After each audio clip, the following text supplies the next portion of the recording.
North Korea hotting up. Now, the interesting thing about China is that it hides its propaganda behind these milquetoast headlines. The Global Times is basically the Communist Party mouthpiece. They release a lot of their agenda in these editorials that appear in the Global Times. One came out yesterday, and the headline is, "China must be ready for worsened North Korea ties." Sounds quite a, dry, stale, boring article, but if you actually read into it, the nuggets are always in there. It states, quote, "If the North Korean nuclear issue boils over, a war on the peninsula is unavoidable. The war will bring more risks than the tough sanctions on Pyongyang could to China. If China does not tackle the conundrum now, it will face more difficult choices in the future." So they're starting to turn against North Korea, their ally, by the sounds of it, after this aggressive stance by Trump. The article continues, "Beijing hopes to maximize the interests of all stakeholders, but if it fails, in the end, it still has the capability to strike back at any side that crosses the red line." So Beijing is announcing its own red line in terms of North Korea. They came out a few days ago and said if there is an attempt to overthrow the North Korean leadership, they will go to war. Again, they always put out these statements, very aggressive statements, in their official mouthpiece. Nobody really picked this one up, but they're basically saying they have a red line and they're moving closer towards it as regards North Korea. Daily Mail reports Pacific's top Navy officer says America must assume Kim Jong-un will nuke America. Again, there's speculation. How many years will it take before they get that ICBM missile to reach the West Coast? Well, the Navy's top officer in the Pacific has warned that the North Korean crisis is real and the U.S. must assume Kim Jong-un intends to launch nuclear attacks on America and its allies. He is Admiral Harry B. Harris, Jr. Quote, "There is some doubt within the intelligence community whether Kim Jong-un has that capability today or whether he will soon, but I have to assume he has it. The capability is real and that he's moving towards it," Harris said, according to Fox News. The North Korean crisis is the worst he's ever seen. So maybe those people in South Korea who are quite blasé about it should be more alarmed, given that he's quite a prominent voice saying that it's the worst situation he's seen, given that it's been rolling on for the best part of 2 decades. Mentioned this earlier, Zero Hedge reports Trump warns there's a chance of a major conflict with North Korea. That was during an interview with Reuters, where he was actually quite kind to Kim Jong-un. Bizarrely, he said, quote, "He's 27 years old. His father dies, took over a regime. So say what you want, but that's not easy, especially at that age." I'm not giving him credit or not giving him credit. I'm just saying that it's a very hard thing to do. So he was actually somewhat kind to Kim Jong-un, but he also said there was a chance of a major conflict soon. Meanwhile, Vladimir Putin has come out and said that the situation in North Korea has, quote, "seriously deteriorated." So again, the rhetoric there is heating up. That's what Putin said during a meeting Thursday, after a Kremlin meeting on Thursday. Quote, "We call on all states involved in the region's affairs to refrain from military rhetoric and seek peaceful, constructive dialogue." But he says it's seriously deteriorated. The Sun reports Kim Jong-un ready to send army of up to 500,000 women soldiers to the front line. That'll probably be celebrated by feminists across the world if war with the U.S. erupts. North Korean leader Kim Jong-un is ready to send up to 500,000 women soldiers to the front line if the war with the U.S. breaks out, according to defectors' estimates. Battalions of female soldiers took part in the nation's biggest ever live firing exercise to mark the 85th anniversary of the military's creation this week.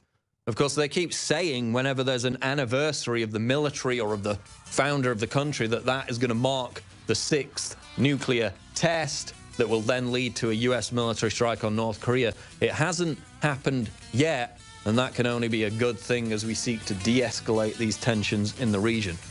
Battle of Berkeley yesterday, which didn't actually happen because the Antifa chicken-necked cowards didn't show up, and the rally was peaceful. Imagine my shock. They don't show up and it's actually peaceful. Some kind of coincidence there. So we're going to talk about that. We're going to talk about Bill Nye, again, with his social justice hysteria with his Netflix special right now. There's actually a clip from his 1996 show, which I saw earlier today, where he was talking about how there's an XX chromosome and an XY chromosome. There aren't more than 2 genders, which is interesting given what he's saying now. But we've got Leanne McAdoo in studio. Leanne, let's talk about Berkeley. Mario Savio. And there actually there's a monument in Berkeley dedicated to him, which says, quote, the most beautiful thing in the world is free speech, the people at Berkeley now don't seem very dedicated to that idea, do they? Right, exactly. And I've actually got a clip. If we can get it ready, I would love to just remind people where this fight to honor free speech on campus, where it all began. Just kind of giving you a little history. These students were actually fighting against their super conservative administration, demanding that they bring in more liberal speakers. And that was at a time when they would shut down, you know, they say, this is the campus, you don't have free speech rights here, you don't have free access to the First Amendment. So these students were like physically fighting and getting violent to bring liberal speakers onto their campus. And now, of course, we can see the exact inverse is going on. But let's take a little, you know, walk through history there with this very famous speech on the Sproul Hall steps.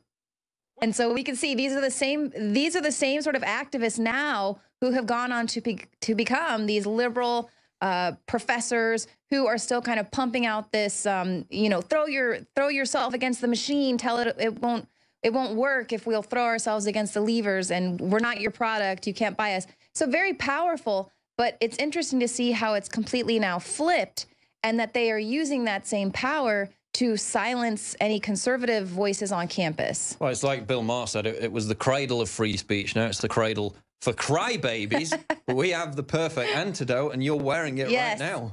Yes, I'm one of your groupies here with the conservatism is the new counterculture, and that's exactly it, because we can see, you know, how things have completely flipped over to now we have students actually throwing themselves against the machine there at Berkeley, and these are your alt-right people. We've got, you know, Baked Alaska coming up. Lauren Southern there yesterday made some very good points when she was on the live stream with us. Just that this is so important for people to stand up for the First Amendment, regardless of what side of the issue you're on, because it affects all of us. And it's not about aligning yourself to a certain political party or a certain president, because politicians, presidents, they come and they go. But our fundamental rights, we have to preserve them. The government is not going to protect them for us. So just like we see decades ago where the liberal students are having to fight to be heard and fight to have access to free speech. Well, now it's flipped, and it's gone the other way now. Conservatism, that's the new counterculture. Well, when they basically control everything, entertainment, media, Hollywood, music industry, what else could be the counterculture? You can't be the dominant culture and the counterculture. It just doesn't work. Yet they're so afraid of losing that control that T-shirt, that image, that slogan triggers them like nothing before. So get it now at InfoWarsStore.com. Seamless transition. And it is very soft. I really do like the good quality. Very nice soft fibers in this T-shirt. And it's limited edition. It's only going to be around for so much longer because it's a limited run. It is high quality. Conservatism is the new counterculture T-shirt, available at InfoWarsStore.com for a limited time. Berkeley, they're teaming up with Bill Ayers now, Leanne, which is interesting, given that he's a convicted domestic terrorist. Some kind of connection there. Well, that should explain everything to you. So there was a guest actually on Tucker Carlson basically making the case that they have the right to resist right-wing provocateurs from coming to campus. They have the right to do this, and they can make these militant threats in order to shut this down. Meanwhile, they're working with violent domestic terrorist Bill Ayers. He's now officially linked to Antifa through his group Refuse Fascism. And of course, he's famous for the Weather Underground domestic terror organization that he helped found. They bombed the Pentagon, and it's just like, that's fine. Those type of liberal provocateurs, that's completely fine. And isn't it interesting, too, how just a year or so ago, the buzzword was anti-government. And it was all about, you know, demonizing these anti-government folks. But now it's super cool and trendy to be anti-government. You must resist. Well, it's amazing, isn't it? You look at Black Lives Matter, and it's the same situation. It's okay to be violent and radical if you're on the left, and the media will legitimize it. They will authenticate it, and they won't call out, they won't disavow their fringe extremists. Like, we've never denied that the right or conservatives, whatever, have fringe extremists. We disavow them. They don't. They encourage them. Now they're working with the convicted domestic terrorist, Bill Ayers. They're pepper spraying people. They're punching them in the face. They're stabbing people. It continues to happen, but we're going to talk about it later.